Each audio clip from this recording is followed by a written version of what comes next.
Sri Lanka's opposition parties on Monday rejected President Gotabaya Rajapaksa's invitation to join the proposed unity government as a sham.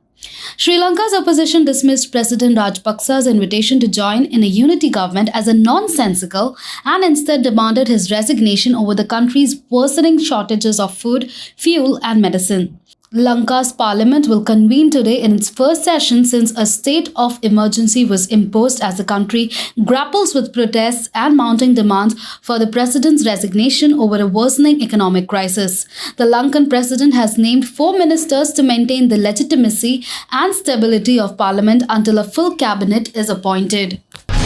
Congress MP from Punjab, Ravneet Singh Bittu, met Prime Minister Narendra Modi on Monday and is learned to have discussed issues related to the state's development. Today met the Honorable Prime Minister of India and discussed issues of Punjab. Bittu tweeted after the meeting. Bittu, who is Lok Sabha MP from Ludhiana and is the grandson of former Chief Minister B.N. Singh, met the Prime Minister at his Parliament office. Media sources said Bittu had earlier sought time from the Prime Minister to discuss issues concerning Punjab. US President Joe Biden on Monday accused Russian President Vladimir Putin for war crimes and called for a trial, adding to the global outcry over civilian killings in Ukrainian town of Bucha as more graphic images of their deaths emerged. "You saw what happened in Bucha," Biden told reporters after landing in Washington from Delaware, where he had spent the weekend.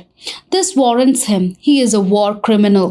The discovery of mass grave and tied body shot at close range in Bucha outside Kiev, a town Ukrainian forces reclaimed from Russian troops, looked set to galvanize the United States and Europe into imposing additional sanctions against Moscow.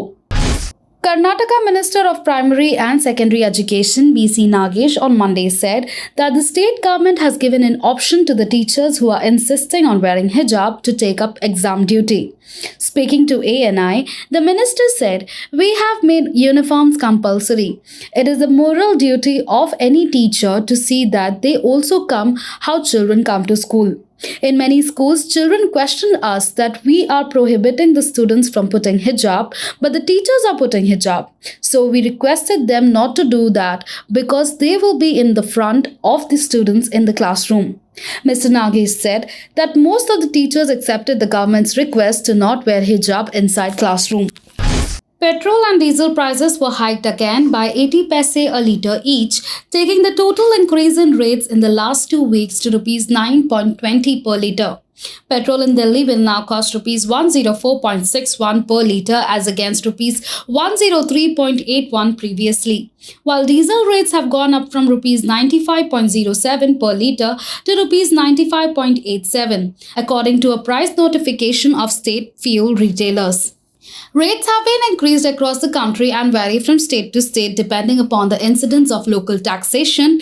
This is the 13th increase in prices since the ending of a 4.5-month-long hiatus in rate revision on March 22. In all, petrol and diesel prices have gone up by Rs 9.20 per litre.